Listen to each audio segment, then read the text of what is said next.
Hello అండి, నమస్తే. ఇప్పుడు మాట్లాడే టాపిక్ వచ్చేసి ఫ్యూ వీక్స్ అగో Tamil Nadu deputy chief minister Udhayanidhi Stalin government of India and BJP Tamil Nadu రాష్ట్రానికి రావాల్సిన 2100 పైచిలకు కోట్ల రూపాయలు సమగ్ర శిక్ష అభియాన్ కింద తమిళనాడు రాష్ట్రానికి ఇవ్వకుండా ఒక 2 సంవత్సరాలుగా ఇబ్బంది పెట్టుకుంటూ వస్తుందని చెప్పే ప్రయత్నం చేస్తారు. ఈ ఫండ్ ఎందుకు ఇవ్వట్లేదు అంటే, తమిళనాడు రాష్ట్రంలో హిందీ లాంగ్వేజ్ని మేము అండర్ 3 లాంగ్వేజ్ పాలసీ మేము ఇంప్లిమెంట్ చేయట్లేదు కాబట్టి ఇవ్వకుండా ఇబ్బంది పెట్టే ప్రయత్నం చేస్తున్నారని చెప్పే ప్రయత్నం చేశారు. దాని తర్వాత గవర్నమెంట్ ఆఫ్ ఇండియా నుంచి కొద్దిమంది రెస్పాండ్ అయ్యి, అలా ఏం లేదు, రాష్ట్రానికి ఇవ్వాల్సిన ఫండ్స్ మేము ఆపట్లేదనేసి మరీ ముఖ్యంగా union education minister Dharmendra Pradhan ఎలిగేషన్ని కొట్టేసి పారేసే ప్రయత్నం చేశారు. తర్వాత తమిళనాడు ముఖ్యమంత్రి ఎంకే స్టాలిన్ కూడా హిందీ లాంగ్వేజ్ని మేము బతుకున్న రోజులు తమిళనాడు రాష్ట్రంలో ఇంప్లిమెంట్ చేయబోము అండర్ ఎనీ సర్కమ్స్టాన్సెస్ అని చెప్పి గట్టిగా చెప్పే ప్రయత్నం చేశారు. అండ్ ఎంకే స్టాలిన్ ఇంకో అడుగు ముందుకేసి హిందీని కానీ తమిళనాడు రాష్ట్రంలో ఆర్ సౌత్ ఇండియన్ స్టేట్స్లో ఇంప్లిమెంట్ చేయగలిగితే, ఇప్పుడు నార్త్ ఇండియాలో హిందీ బెల్ట్ స్టేట్స్లో హిందీ ఈరోజు ఏదైతే ప్రామినెంట్ భాషగా పిలువబడుతుందో, ఆ రాష్ట్రాల్లో అంతకుముందు హిందీ ఎప్పుడు ప్రామినెంట్ భాష కాదు. ఉత్తరప్రదేశ్లో, రాజస్థాన్లో, హర్యానాలో, ఆర్ఎల్స్ బీహార్ లాంటి రాష్ట్రాల్లో, మధ్యప్రదేశ్, ఛత్తీస్గఢ్ లాంటి రాష్ట్రాల్లో, జార్ఖండ్ లాంటి రాష్ట్రాల్లో బట్ హిందీని ఇంప్లిమెంట్ చేసి స్థానికంగా ఉన్నటువంటి భాషల్ని చంపేశారు. దగ్గరగా 25 నార్త్ ఇండియాలో ఉన్నటువంటి 25 భాషలను చంపేశారని చెప్పే ప్రయత్నం చేశారు. అయితే దీని పర్యవసానము నేషనల్ మీద ఇంపాక్ట్ పడటం వల్ల right from prime minister, vice president of India, home మంత్రి, union education minister and RSS chief Mohan Bhagwat అందరూ కూడా లాంగ్వేజెస్ గురించి మాట్లాడటం మొదలుపెట్టారు. భారతదేశంలో ఒక లాంగ్వేజ్ సుపీరియర్ కాదు, ఒక లాంగ్వేజ్ ఇన్ఫీరియర్ కాదు. India is country of diversity in languages, culture, regions and religions అని చెప్పే ప్రయత్నం అయితే చేశారు. అండ్ నరేంద్ర మోదీ ఒక అడుగు ముందుకేసి భారతదేశంలో ఏ భాష కూడా చిన్న భాష పెద్ద భాష లేదు, భారతదేశంలో ప్రతి భాష కూడా నేషనల్ లాంగ్వేజ్ అని చెప్పే ప్రయత్నం చేశారు. సో దీన్ని బేస్ చేసుకుని ఇప్పుడు సౌత్ ఇండియా టూర్లో ఉన్నటువంటి జగదీప్ ధన్కర్ నిన్న ఒక మీటింగ్లో మాట్లాడతా అని చెప్పింది ఏంటంటే, భారతదేశంలో ఉన్న అన్ని భాషల్ని ఈక్వల్గా డెవలప్ చేయండి, భాషల మధ్య యుద్ధాన్ని భాషల మధ్య యుద్ధ వాతావరణాన్ని క్రియేట్ చేయడం మంచిది కాదని చెప్పే ప్రయత్నం చేశారు.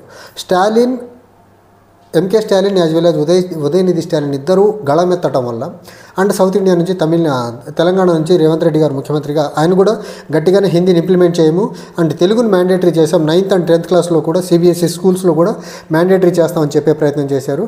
అండ్ పంజాబ్ ముఖ్యమంత్రి భగవంత్ మాన్ కూడా పంజాబ్ని మ్యాండేటరీ చేయకుండా స్కూల్స్లో ఇక నుంచి కొత్త స్కూల్స్ అసలు పర్మిషన్ ఇవ్వరని చెప్పేసి భగవంత్ మాన్ చెప్పడం వల్ల బీజేపీ వాళ్ళు విధిలేని పరిస్థితుల్లో బీజేపీ అనుకున్నట్లు హిందీని యాజ్ వెల్ సంస్కృతాన్ని ప్రమోట్ చేయాలనుకున్న ఈ ధోరణి ఏదైతే ఉందో దానికి ఈ నాన్ హిందీ స్పీకింగ్ స్టేట్స్ ఒప్పుకోని పక్షంలో, విధిలేని పక్షంలో vice president of India, prime minister, union education minister, union home మంత్రి, తర్వాత ఆర్ఎస్ఎస్ చీఫ్ మోహన్ భాగవత్ అందరూ కూడా భారతదేశంలో అన్ని భాషలు గొప్పవే, అన్ని భాషలు నేషనల్ లాంగ్వేజెసే, ఒక భాషకి ఇంకో భాషకి గొడవ పడాల్సిన అవసరమే లేదు, భాషల మధ్య యుద్ధం మంచిది కాదు దేశానికి అని చెప్పే ప్రయత్నం చేస్తున్నారంటే ఈ స్టాలిన్ క్రియేట్ చేసిన ప్రెజర్ ఎలాంటిదో మనం అర్థం చేసుకోవచ్చు.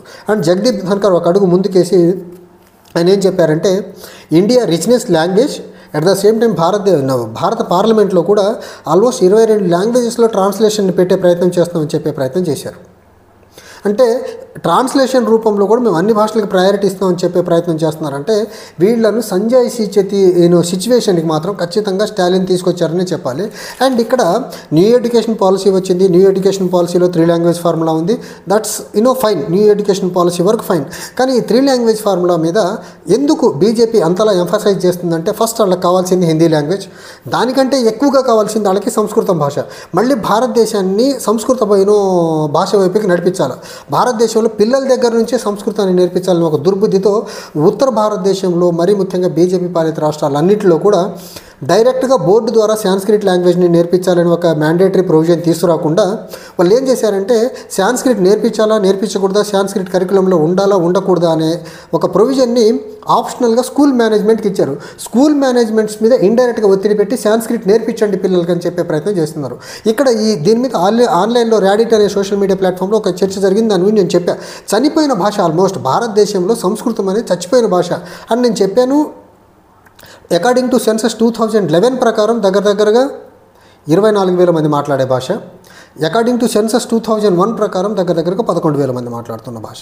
సో 11,000 మంది లేకపోతే ఇప్పుడు కలిపితే 30,000 మంది మాట్లాడుతూ ఉన్నారు అనుకుందాం.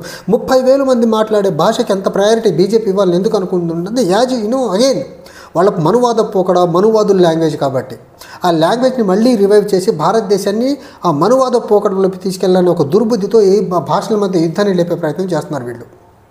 అండ్ ఇప్పుడు ఈ న్యూ ఎడ్యుకేషన్ పాలసీలో ఈ లాంగ్వేజ్ ఫార్ములా 3 లాంగ్వేజ్ ఫార్ములా మీద జరుగుతున్న యుద్ధం ఏదైతే ఉందో దీని మీద అసలు ప్రధానంగా దేశానికి ఎడ్యుకేషన్ పరంగా ఇప్పుడు ఏది అవసరము, మనం 4th ఇండస్ట్రియల్ రెవల్యూషన్ వైపు, డీప్ టెక్నాలజీ వైపు, ఆర్టిఫిషియల్ ఇంటెలిజెన్స్ వైపు, డ్రోన్ టెక్నాలజీ వైపుకి, ఇంటర్నెట్ ఆఫ్ థింగ్స్ వైపుకి ప్రపంచం అడుగుపెట్టుకుంటూ ఇన్నోవేషన్లో అడ్వాన్స్ అవుతూ ఉంటే భారతదేశంలో మాత్రం ఇంకా లాంగ్వేజ్.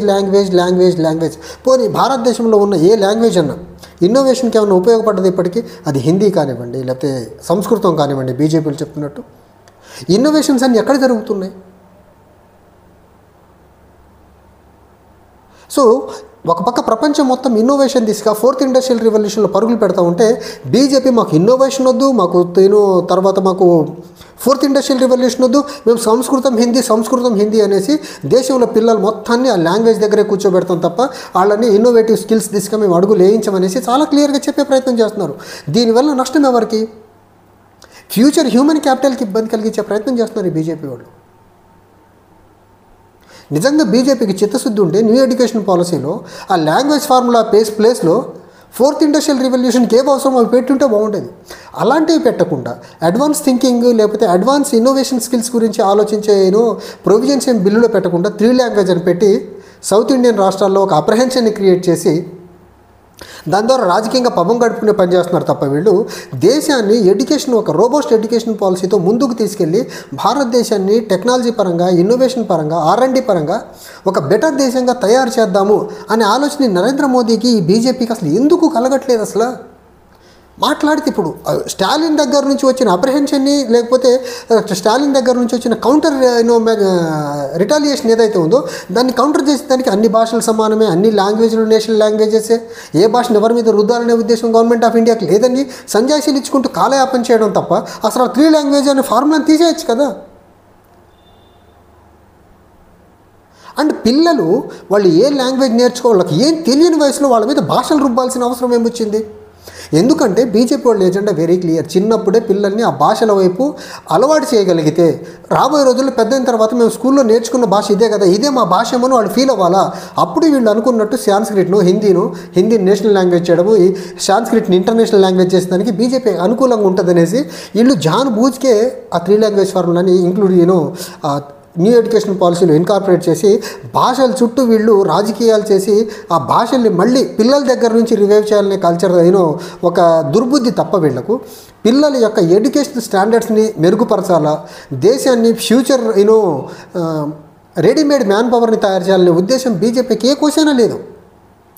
ఏదో తమిళనాడు లేకపోతే సౌత్ ఇండియాలో ఉన్నటువంటి తమిళనాడు, కేరళ, తెలంగాణ లాంటి రాష్ట్రాలు ఆ బీజేపీ ఇప్పుడు పంజాబ్ కూడా కలిసి వచ్చింది కాబట్టి ఇలాంటి రాష్ట్రాలు అడ్డుపడుతున్నాయి బీజేపీ యొక్క ఇంపోజిషన్ని కాబట్టి వీళ్ళు ఆగుతున్నారు. కానీ లేకపోతే భారతదేశం మొత్తానికి వీళ్ళు ఎప్పుడో కానీ హిందీని నేషనల్ లాంగ్వేజ్ చేసేవారు. అసలు హిందీ నేషనల్ లాంగ్వేజ్ కాకుండానే ఈ ఆర్ఎస్ఎస్ బీజేపీ మనువాదుల మైండ్లో హిందీ అంటే నేషనల్ లాంగ్వేజ్ అని చదువు రాని వాళ్ళందరినీ, హాఫ్ నాలెడ్జ్ వాళ్ళందరినీ హిందీ నేషనల్ లాంగ్వేజ్ అని చెప్పించే ప్రయత్నం చేస్తున్నారు.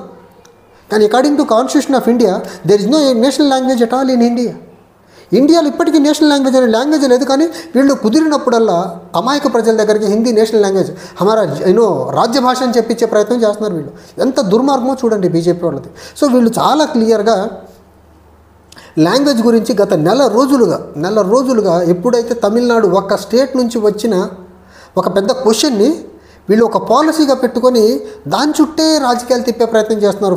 ప్రైమ్ మినిస్టర్ దగ్గర నుంచి, వైస్ ప్రెసిడెంట్ దగ్గర నుంచి, ఇండియన్ మినిస్టర్స్ అందరూ. సో వాళ్ళ ఎజెండా ఎట్టి పరిస్థితుల్లో వెరీ క్లియర్. వాళ్ళు అనుకున్నట్టు సంస్కృతాన్ని, హిందీని భారతదేశం మొత్తం విస్తరింపచేయాలా ఆ ప్రయత్నంలో భాగంగానే అడుగులు పెడుతున్నారు తప్ప వీళ్ళు ఫ్యూచర్ జనరేషన్కి ఏది కావాలో అది ఎప్పుడు పట్టించుకునే దాఖలాలు అయితే వీళ్ళ దగ్గర అసలు కనపడట్లేదు. Thank you.